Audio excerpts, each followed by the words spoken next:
There are many examples in the Bible of people applying this principle with great results. First example, the children of Israel left Egypt after being slaves for 430 years,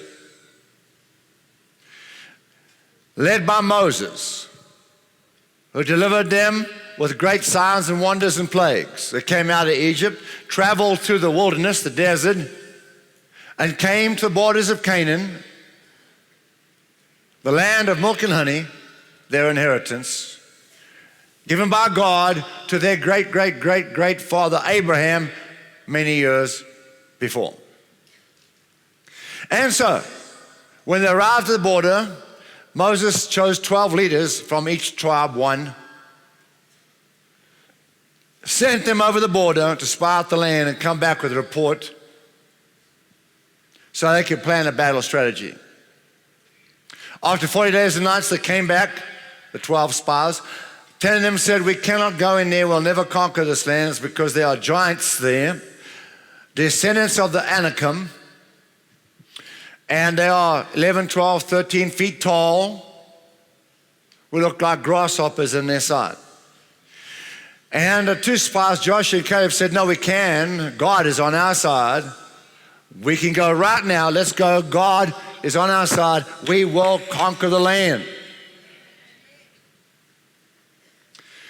And so the 3 million people believed the report of the 10 doubting spies who doubted God.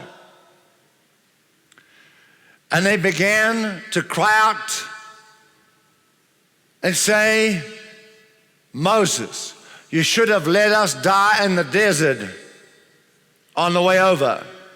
Why'd you bring us here to be killed by the giants? Don't you know it's much nicer to die choking to death in the desert? I prefer choking death than a stabbing death. Moses. They rolled on the dust, in the dust and threw dust in the air and cried out all night. And Joshua and Caleb could not control them. And God said this to Moses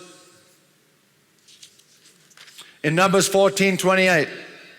Moses, say to them, as I live, says the Lord, just as you have spoken to my hearing, so I will do to you. Just as you have spoken to my hearing, so I will do to you. And what happened? Well, those 3 million people that said we can't go in, we must die in the desert, they went back to the desert, they died there, a young death, they died quickly. God shortened their lifespan. And then when they all died out, their children grew up, and Joshua and Caleb took their children, when they were grown up, 40 years later, and went over and conquered the land of Canaan, took their inheritance. Now, these words, as I live, says the Lord, just as you have spoken to my hearing, so I'll do to you. Doesn't that sound exactly like what Jesus just said in Mark 11:23? You have whatever you say if you believe in your heart what you say. So what Jesus said and what God said here in Numbers 14:28 is exactly the same thing. There's two witnesses. We have what we say in the presence of the Lord if we believe in our words.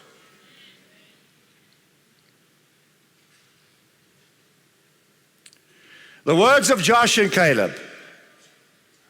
Let's go over, we can take this land. God is on our side. Those words of Joshua and Caleb gave them supernatural momentum.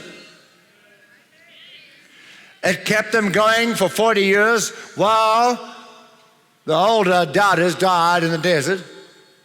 And then it kept them going another 15, 20 years as they went over and conquered the land of Canaan. Yes, God is on our side. We can conquer this land. And yes, God went with them and conquered the land. Those words, God is on our side, we can take it, gave them supernatural momentum for about 60 years. It gave them success. Who would you like to hang out with? Would you like to spend a day with the 10 doubters or a day with Joshua and Caleb? How do you feel people think about you? What do you think? How do they feel about you and me? Because, listen, family, faith people, positive people are like magnets. They draw people to them. People want to hang around them. People who speak doubt and unbelief and are negative all the time, no one wants to hang out with them. Thank you for watching Dr. Theo's YouTube channel. We will continue to offer encouraging and life-changing highlights from Dr. Theo's past, present, and future series and messages. Please take the time to like and share the videos. And most importantly, don't forget to subscribe to the channel.